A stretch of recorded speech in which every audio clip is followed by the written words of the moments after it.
Shalom. Buenos días amigos, buenos días amigas. Salam aleikum, Boker Tov. Hoy es 24 de octubre. Ya seguramente para ustedes 25.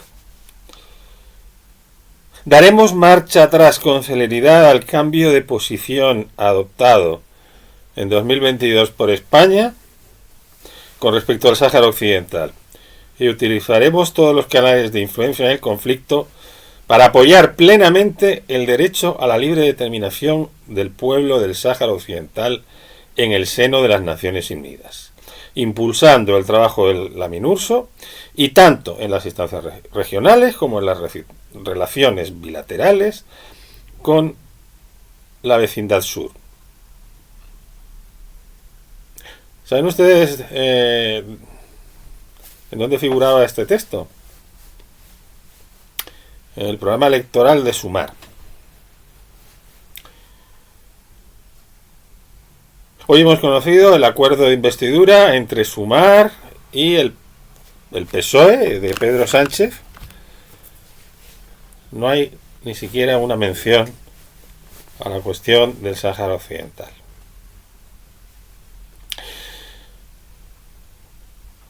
Sí, el pacto de las 37 horas y media, de blindaje del salario mínimo, en fin, todas estas medidas sociales. Sí se habla de Palestina, pero después de haber anunciado a bombo y platillo que se iba a respaldar la causa del Sáhara Occidental, después de haber incluido como número 3 por Madrid a una diputada de origen saharaui, Tess Sidi, lo cierto es que no hay ni una sola mención al Sáhara Occidental en el pacto de investidura que hoy ha sido dado a conocer por Yolanda Díaz y Pedro Sánchez. Un pacto que ha llegado tras una serie de negociaciones que en un momento dado se han querido poner como muy difíciles, pero de respecto de las que seguramente todo era un paripé, porque todos sabíamos que iba a haber acuerdo en esas negociaciones.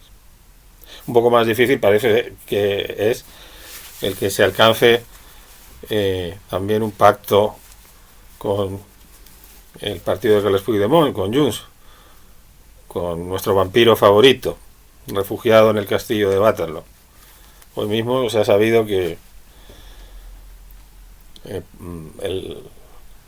uno de estos órganos que tiene Puigdemont para aparentar y dar a entender que está exiliado, Puigdemont no es ningún exiliado. Puigdemont fue un señor que participó en un intento de subvertir la legalidad constitucional y que no quiso afrontar sus responsabilidades y por eso huyó. Bueno, pues en uno de estos órganos que tiene, que se llama Consejo de la República, abrumadoramente entre las personas que han votado se han mostrado partidarias de que bloquee la investidura de Pedro Sánchez. Bien, es cierto que parece que ha votado solamente el 4%. Por lo tanto va a ser va a ser un poco más complicado el acuerdo con Puigdemont que el acuerdo con Sumar, que estaba ya prácticamente hecho. Eso sí, el Sáhara ha quedado fuera. No sabemos muy bien. Bueno, sí sabemos por qué. No ha habido posibilidades de un acuerdo, ni de ningún tipo de transacción. Como iba a haber algún tipo de transacción al respecto, si el gobierno de Pedro Sánchez y de su asistente Álvarez, por lo que se caracterizó fue en esta materia fue por su sumisión a Marruecos y su giro respecto a lo que había sido la política tradicional de España desde el año 75, desde que se produjo el abandono por España del Sáhara Occidental. No sabemos si Podemos dirá algo, porque en estos días ha habido algunas declaraciones por parte de algunos de sus eurodiputados Pero lo cierto es que no les importó mucho. Lo que les importa parece que es conservar sus poltronas, ¿no? Lo que han estado reclamando es que siguiera en el gobierno esta señora que a mí me cuesta mucho nombrar, que fue responsable de que hayan salido a la calle pues más de 100 violadores o agresores sexuales y que se les haya reducido también la pena a cerca de 1000 y que la tuvieron escondida durante la campaña electoral, también los de Sumar, por el fiasco que supuso esta ley que ella se empeñó además en que no haya que modificarla. Y luego parece que quiere seguir, parece que lo que les importa es eso, ¿no? No sé si les importará el Sáhara, tampoco sé si le importará el Sáhara a Sumar. En todo caso, lo que sí está claro es que las poltronas les importan mucho, ¿no? No sé, a lo mejor eso que pregonan y decían en el programa electoral lo van a tratar de seguir llevando a cabo. No entiendo tampoco muy bien cómo. El gobierno más a la izquierda que hemos tenido en España en los tiempos de la democracia es el gobierno que ha consumado el mayor giro en la política exterior española respecto al Sáhara de la democracia. Bien, también en relación con el Sáhara hay noticias que han tenido lugar en estos días, aunque el resultado de lo que ha sucedido en estos días no lo conoceremos seguramente hasta dentro de unos meses. Ha tenido lugar en la llamada en el Tribunal de Justicia de la Unión Europea de Luxemburgo, la máxima instancia de la Unión Europea. Han tenido lugar las vistas de los recursos que habían presentado el Consejo Europeo y la Comisión Europea contra los recursos contra las sentencias anteriores de la instancia inmediatamente inferior, que es el Tribunal General de la Unión Europea, por la que se declaraban nulos el acuerdo agrícola y el acuerdo pesquero de Marruecos con la Unión Europea por no haber tomado en consideración el hecho de que el Sáhara Occidental y Marruecos son dos entidades distintas y que la explotación de los recursos naturales del Sáhara Occidental, tanto de su territorio terrestre como de sus aguas, no puede llevarse a cabo si no es con el consentimiento de el representante legítimo del pueblo saharaui, el Frente Polisario. Esas sentencias se adoptaron como consecuencia de recursos contra esos acuerdos que presentó el Frente Polisario y a su vez ha sido vergonzosamente la Unión Europea y tanto a través de su comisión como a través de el propio Consejo quienes han presentado recursos. Recordemos en ese sentido episodios tan vergonzosos como el aval que a ese tipo de acuerdos ha dado siempre en varias ocasiones, por ejemplo también por mayoría el Parlamento Europeo. Lo más sangrante del asunto es que hay países que incluso se personan directamente para apoyar a Marruecos, como es el caso de España, de Francia, de Hungría y de Bélgica. Han sido los 4 que han mantenido esa personación. Incluso el representante de la Comisión Europea en la vista que ha tenido lugar hoy es también un abogado español. Parece ser que hay optimismo por parte de las personas que se han desplazado hasta allí en la delegación saharaui, por parte de Abdullah Arabi, el delegado saharaui en España. También nuestra diputada favorita de Sumar, Tessidi, ha estado allí presente.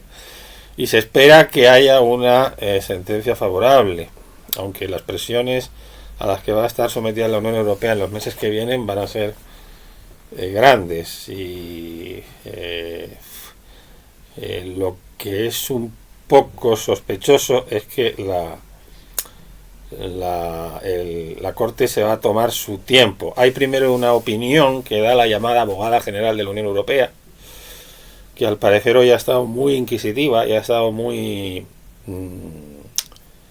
con los representantes de la Unión Europea y de la Comisión, en el sentido de que no habían cumplido con el hecho de que se debe tener en cuenta la opinión del Frente Polisario, que es el representante legal del pueblo saharaui, y que en ningún momento se había considerado los beneficios para la población saharaui, sino que exclusivamente se habían tenido en cuenta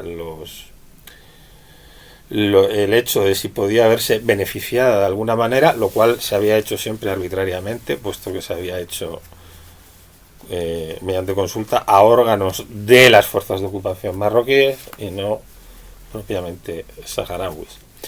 Entonces, bueno, parece ser que la abogada general ha estado bastante inquisitiva, que es una especie como de abogada del Estado, lo que de España sería la abogada del Estado, o quizá una especie como de fiscal general, ¿no? En el procedimiento. Y que tendrá que emitir un informe que se espera que tenga lugar en marzo, con lo cual la sentencia pues quizá se haga esperar hasta unos meses después, quizá hasta junio o algo así. Es decir, que no va a haber una sentencia demasiado rápida. El tribunal se va a tomar su tiempo. También paralelamente en estos días se están llevando a cabo debates y pláticas, cabildeos, porque vamos a decir otra cosa, en la ONU respecto a la renovación de la misión de Naciones Unidas para el referéndum en el Sáhara, la MINURSO, que se espera que se prorrogue por un año más. Vamos a ver en qué términos. Lo único que ha trascendido es el borrador elaborado por Estados Unidos, que es quien tradicionalmente elabora el borrador, algo también bastante curioso, para después pasárselo al llamado Grupo de Amigos del Sáhara, un grupo de amigos que, como los saharauis bien saben, bien parece una denominación irónica, pues quizá podría calificársele como grupo de no muy amigos. Un grupo que está formado por el Reino Unido, España, Francia, Rusia, y que sí, creo que son estos, ¿no? Estados Unidos, Francia, Rusia,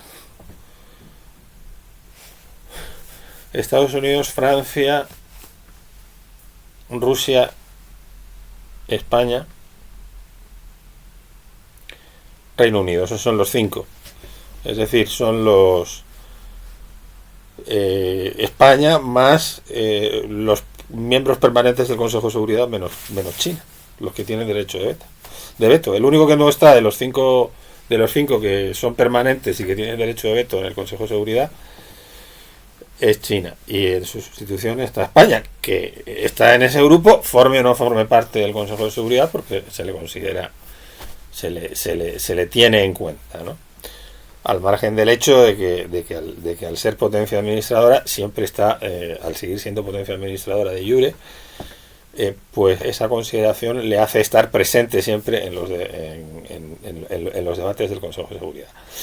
Entonces, bueno, es un mecanismo de elaboración de las resoluciones bastante peculiar, porque claro, sí, lo que consiste es en que primero hay este grupo que presenta un borrador, y luego ese borrador lo somete a la consideración de los otros miembros que en cada momento hay en el Consejo de Seguridad, por ejemplo, y siempre hay alguien que disiente, que por ejemplo en esta ocasión pues va a ser Brasil, porque las resoluciones del Consejo de Seguridad se limitan casi siempre a prolongar la situación y a prolongar el estado de cosas, y eso es algo que ya empieza a ser bastante cansado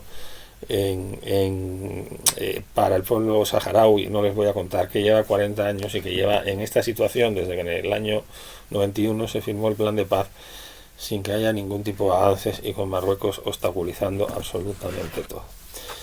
Ese Marruecos al que Pedro Sánchez se ha plegado y al que se plegó en el año 22, y respecto del que del que siendo generosos vamos a pensar que eh, la parte de su gobierno de coalición que al menos habla de que es favorable a la resolución del conflicto del Sáhara, pues insisto, siendo generosos vamos a decir que no es un tema lo suficientemente importante para ellos como para que eso les impida formar parte del gobierno y firmar con ellos un documento.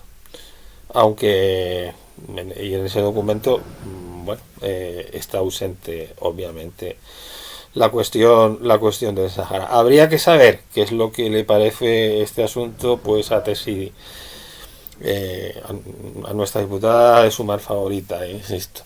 Una diputada de Sumar que se ha caracterizado mucho en estos días que han pasado por la defensa del pueblo palestino. Y incluso ha sido una de las que ha realizado algunas de las declaraciones que en un principio resultaron para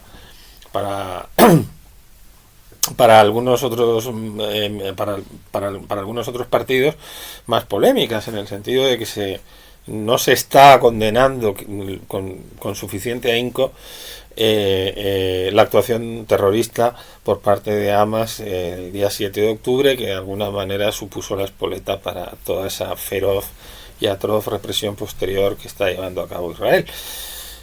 En este sentido hay que decir que Tessidi, si bien hizo alguna declaración en algún momento o algún tuit al principio en el cual no se refería a una condena explícita de la actuación de Hamas, luego después sí que ha llevado a cabo alguna declaración algo más clara en ese sentido.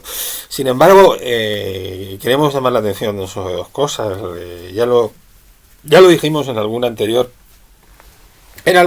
vídeo nuestro, que sinceramente nos parece que Sumar debía haber tenido una postura más clara de condenar la barbarie terrorista de Hamas. No vale condenar solamente lo que hace Israel, no vale condenar que lo que está haciendo es absolutamente atroz.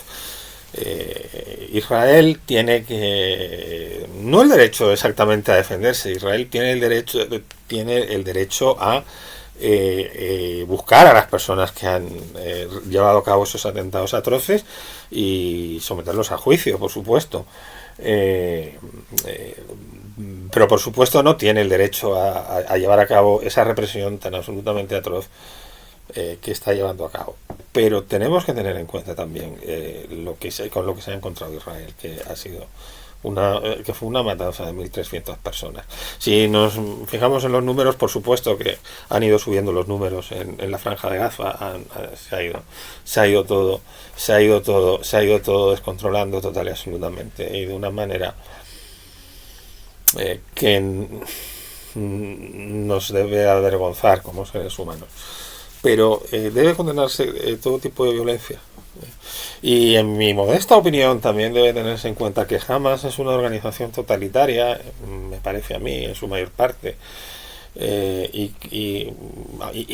Aunque este es un tema en el que, como en todo, por supuesto, hay siempre muchísimos matices y podemos estar muy equivocados, pero a mí me parece que tiene ya poco que ver con lo que era la reivindicación o la causa palestina en un primer momento, al menos así a mí me lo parece.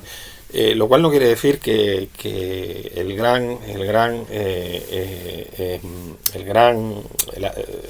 quien está pagando todo esto pues es sobre todo y fundamentalmente, y lleva pagándolo muchísimos años, básicamente por el atroz sentido que ha tenido el Estado de Israel muchas veces de entender su supervivencia, es el pueblo palestino. En ese sentido, volvemos aquí a abogar por la paz y volvemos también a llamar la atención sobre una cuestión. Respecto a esa unión que muchas veces se lleva a cabo de la causa saharaui y la causa palestina. Y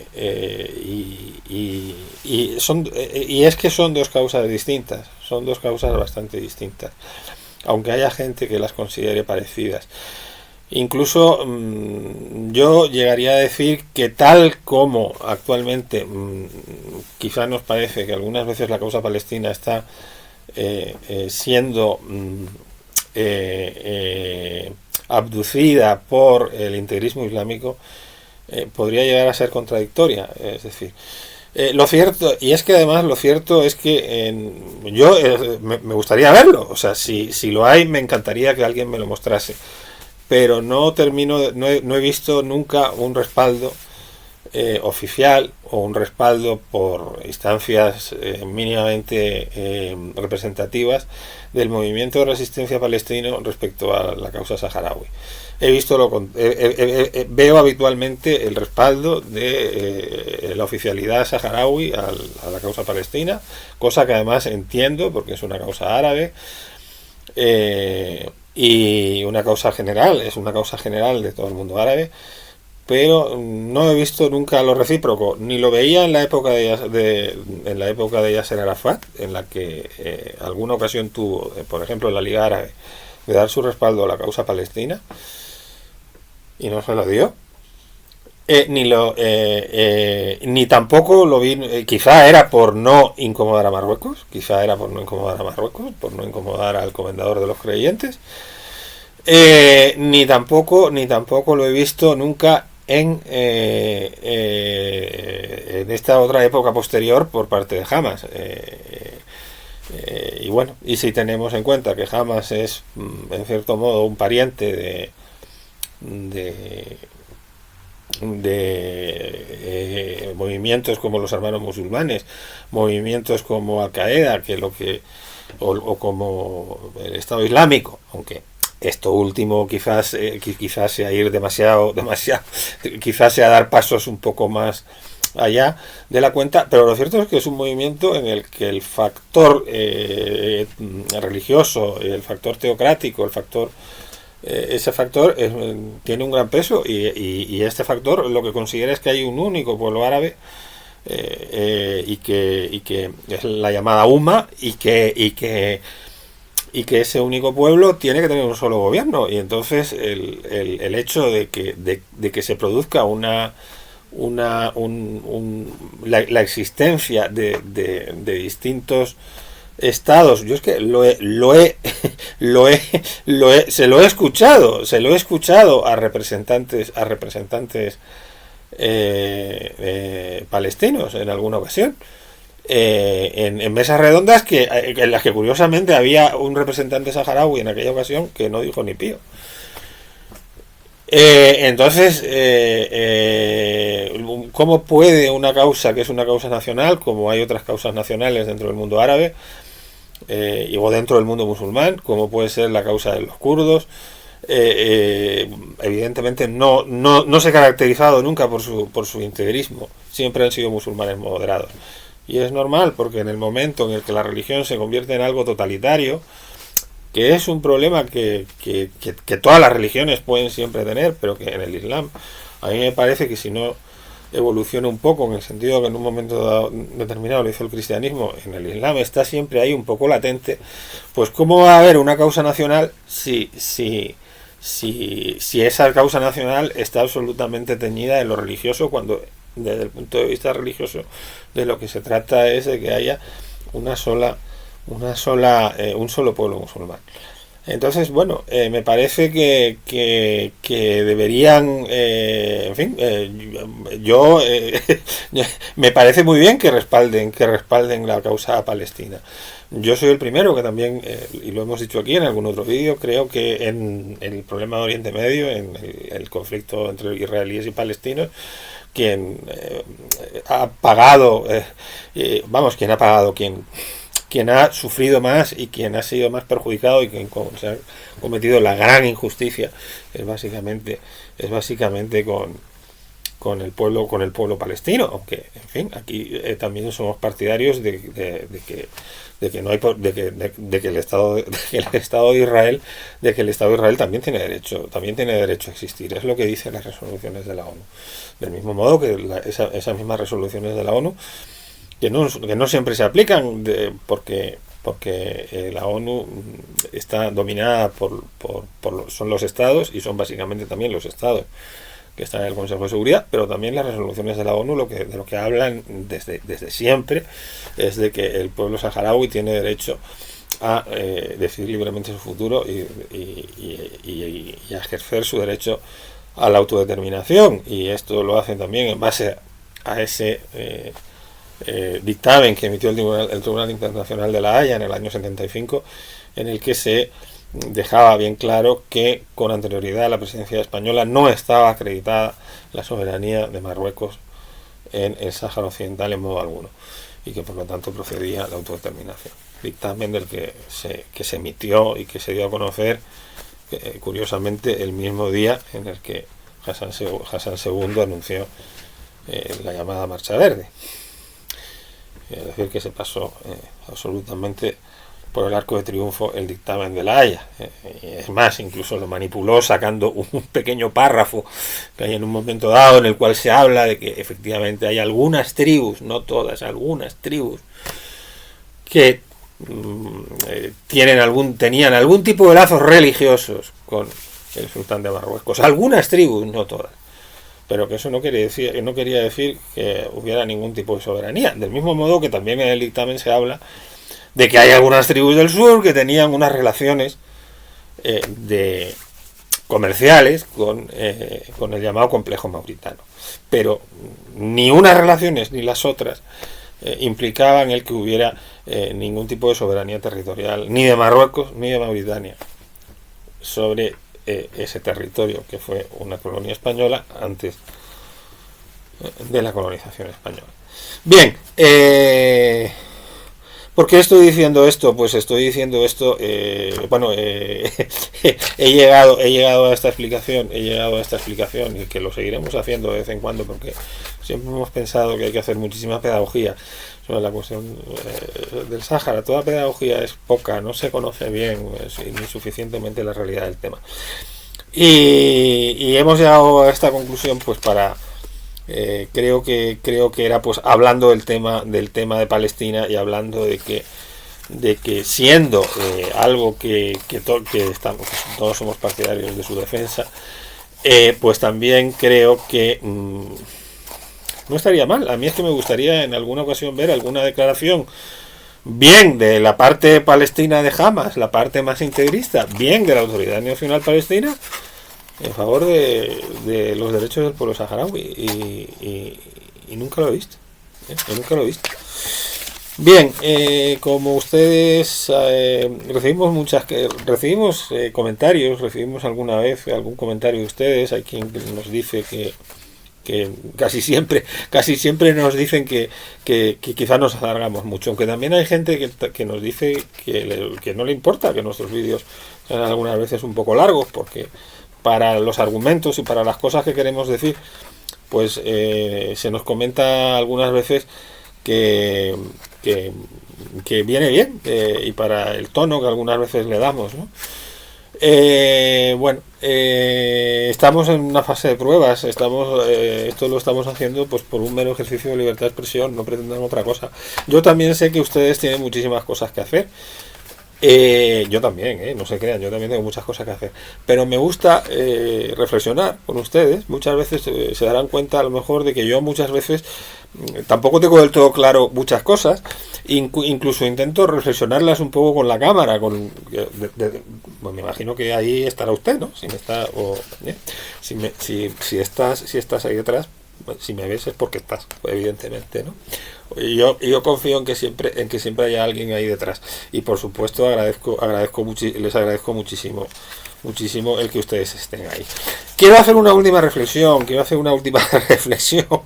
si ustedes me dejan. Es muy necesario que afiancemos los valores de la democracia y de los derechos humanos en el mundo. La democracia no es solamente votar cada 4 años o cada cierto tiempo. ¿Cuántos países hay por ahí en África que sabemos que no están desarrollados, en donde no hay respeto a los derechos humanos, y que votan cada 4 años? Pero eso no significa que sean democráticos. La democracia son otras cosas. La democracia es, entre otras cosas, respeto por el Estado de Derecho. Eso que me parece que, por ejemplo, hay personas como Pedro Sánchez que no les agradan demasiado, ni lo respetan en la forma ni lo respetan en el fondo, porque tratar de llevar a cabo una investidura para seguir en la Moncloa a cambio de dar una amnistía a un señor para que vuelva, pero que si lo hicieras desde la magnanimidad y desde el sentido de decir, mira, voy a tratar de dar una cierta un cierto reencuentro, pero no, si es que la cosa no va por ahí. Tú lo que quieres es pactar con este señor, y este señor lo que va a continuar es a volver a lo mismo. O sea, lo dijo, es que el propio José Luis Rodríguez Zapatero lo admitió, dijo, es que la amnistía es para volver a empezar otra vez, y ellos están diciendo lo que están diciendo en relación a la amnistía, aunque vete tú a saber si incluso si Puigdemont hace caso al Consejo de la República que tiene, pues a lo mejor la anulan. Bien, es importante que no retroceda la democracia, y lo mismo que decimos esto de Pedro Sánchez, pues decimos esto también de cualquier otra instancia. Nos ha desilusionado Isabel Díaz Ayuso en estas horas pasadas, cuando ha dicho que Argentina tenía que cambiar. Es verdad que no ha apoyado de un modo explícito al candidato loco, al candidato de la motosierra, a Milei, como sí lo ha hecho, por ejemplo, nuestro querido Santiago Abascal, ¿no? Pero lo ha hecho, es una ironía, por supuesto. No lo ha respaldado del mismo modo, lo ha respaldado, pero de modo implícito ha dicho que Argentina tenía que cambiar. Pero lo que no puedes hacer es decir eso y no decir que si el peronismo tiene todas sus rémoras y patologías, que me parece que es evidente que las tiene, el remedio no puede ser peor que la enfermedad. Y un señor como este, que es un chalao, pues es que la cuestión ya no es que sea ultraliberal o que sea otra cosa, es que es un personaje como mínimo absolutamente atrabiliario. Y luego también están las cosas que dice, que es que quiere hacer desaparecer el Estado y el tráfico de órganos y poco menos que la venta de niños, ¿no? Entonces, vamos, que quiere ver. Entonces, claro, son cosas que no pueden ser cuando ahí no hay detrás nada. Lo que ha ocurrido en Argentina, evidentemente, es que la opción que se la ha motejado de centroderechista, porque era la de Patricia Bullrich, era la opción que era apoyado por el anterior gobierno de centro derecha de Macri, pues que era la opción, pues quizá era la opción de la opción de la legalidad, la opción de la democracia, aunque también el gobierno de Macri, por supuesto, debía tener muchísimas rémoras y muchísimas patologías, pero era la opción de algún modo de la civilidad. Tenemos que tener en cuenta que ahí está pues la Unión Cívica Radical, el partido de Raúl Alfonsín, el partido que fue piedra angular históricamente en Argentina de la democracia y del liberalismo, de la socialdemocracia, también posteriormente con Raúl Alfonsín. Y eso es el centrismo, como en tantos otros lugares del mundo, empezando por nuestro país, pues es lo que está de capa caída. Parece ser que son los extremos los que están de moda, y eso pues no nos gusta. Eso históricamente no nos agrada. Pobre Europa en la que los derechos humanos esperemos que no retrocedan, pero quizá lo que hay que hacer también es empezar por defenderlos fuera. Y Europa ha tenido históricamente un problema, que es que no ha defendido los derechos humanos fuera. Y actualmente el mundo tiene una serie de problemas importantes. El mundo está cambiando totalmente. Vamos a un mundo multipolar. Primero tuvimos la Guerra Fría y luego llegó la Pax Americana, cuando el llamado fin de la historia y la caída del muro.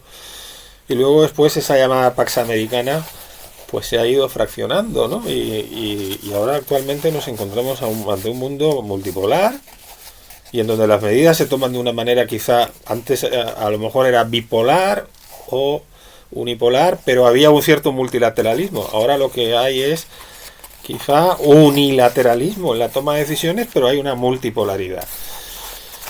No se sabe muy bien hacia dónde va esto, China, Rusia, y luego potencias como la India, que va a crecer muchísimo, se calcula que ya está sobrepasando a China en población, y en donde, pues en fin, hablar ahí en esos lugares de derechos humanos como los que hemos conocido hasta ahora en Europa es complicado. Entonces, y lo peor es que Europa, por razones comerciales, por razones económicas, ha transigido muchísimo.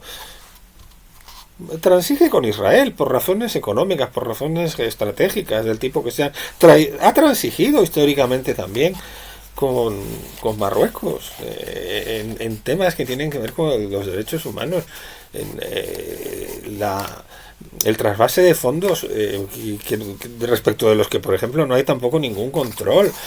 Eh, y se ha producido en el mundo una globalización que curiosamente y contrariamente a lo que la izquierda más tradicional o más trasnochada o más tópica proclamaba que la globalización era un instrumento del capitalismo, pues será todo el instrumento del capitalismo que usted quiera, pero tampoco ha seguido siendo exactamente, creo yo, exactamente un instrumento para el dominio de Europa o del propio Estados Unidos. Al revés, o sea, como el capital precisamente es transnacional, se establece en otros lugares, y al final lo que ha terminado ocurriendo es que ha habido toda una serie de estados. Ustedes pueden ver, si quieren, las cifras por ahí. No solamente el caso de China, es también el caso de la India, es también el caso del sudeste asiático, que han ido creciendo. Hay otros que no, hay otros que se han quedado estancados, que ya, como puede ser el caso de América Latina, y hay otros como puede ser África, que les va a costar todavía mucho salir, por supuesto, pero luego han ido creciendo también otra serie de elementos, pues no sé, también el propio Brasil, que ya tampoco es exactamente el mismo. Y no en todos esos sitios se respetan los derechos humanos. Lo cierto es que hay una crisis de la democracia en el mundo, y en Europa también particularmente, que algún día en alguno de estos vídeos tendremos que analizar por qué ha crecido la extrema derecha en Europa, cuál es el motivo, y en el fondo por qué hay ese escepticismo con respecto a Europa, ¿no? Cuando Europa, si algo debería hacer es encontrar mecanismos, encontrar maneras para estar un poquito más unida y poder tener una voz común, me parece a mí, por lo menos. Pero bueno, ahí quiero dejarles este tema a ustedes, que aunque es verdad que algunas veces hablamos de temas muy diversos, a mí me parece que sí que tiene un poquitín que ver con todo lo que hablamos, ¿no? ¿Por qué Europa no ha tenido una voz común? Es una pena que no haya tenido una voz más clara Europa, y no cacofónica como en algún momento ha tenido. Ha sido también una pena el papel que ha tenido Ursula von der Leyen, ¿no?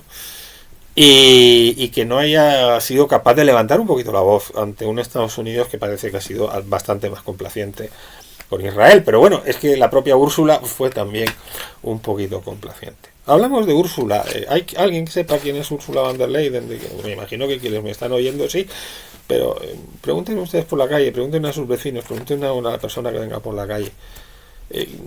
No hay una opinión pública europea, es uno de los problemas que tiene Europa. ¿No deberíamos hacer algo por este tema? Quizá que haya algún tipo de elección directa por parte... Bueno, ahí quiero dejarlo, ¿no? Creo que sí, o sea que en algún momento dado pues hubiera en lugar de elegirse la Comisión Europea, que se elige por consenso entre los de los diferentes estados, aunque es verdad que luego el Parlamento Europeo eso tiene que ratificarlo, pero ¿a quién le importan las elecciones al Parlamento Europeo? Le importan siempre y se leen siempre en clave nacional, pero no se tienen en cuenta respecto al futuro de Europa, ¿no? Quizá también porque en Europa lo que hay es esa conjunción, esa gran coalición de conservadores, socialdemócratas y liberales, que en el fondo también es una coalición que fíjese que es curioso, esa coalición que a nosotros nos agradaría quizá más que la coalición que tenemos, por ejemplo, actualmente en España, por estar orientada hacia un lado o estar orientada hacia el otro. Pero vean ustedes cómo las instituciones europeas, que tienen una cierta importancia, porque muchas de las cosas que suceden en los estados, en los distintos estados europeos vienen desde Bruselas, pero ahí bien que se cuidan las tres grandes familias centrales de llevar a cabo pactos entre ellos, ¿no? Pero luego después, paradójicamente, poco le importa a la gente. Bueno, ahí dejo estas reflexiones mías. Espero y desearía que a ustedes les hayan podido interesar. No sé cuándo volveremos con ustedes. Tendremos que hablar también de cómo sale la resolución del Sáhara. Hablaremos también de qué es lo que va sucediendo aquí en España. Sí, nos gusta hablar un poco de todo. ¿Qué quieren que le haga? Les gusta hablar un poco de todo y bueno, con algo pueden quedarse a lo mejor de lo que hemos dicho. Y tendremos que comentar estas cosas. Creo que se va a producir la jura por su mayoría de edad, la jura de la Constitución de la Infanta de Leonor, ¿no? Bastante curioso que no que en fin, que esos partidos con los cuales Pedro Sánchez quiere llevar a cabo su investidura, esa mayoría tan estupenda, pues resulta que no van a asistir a la toma de posesión de Leonor, y los que van a estar viendo la toma de posesión de Leonor, básicamente, además de los socialistas, pues van a ser esas personas tan odiosas y tan retrógradas, ¿no? del Partido Popular y de Vox, pero en fin, son historias que uno no entiende en absoluto. Uno no entiende esta bipolarización en la cual estamos inmersos. Bien, ya saben que si quieren nos pueden seguir, si quieren también pueden hacer los comentarios que quieran, si son negativos, pues fenomenal, pues pueden también hacerlo. Y pueden también seguirnos en Twitter,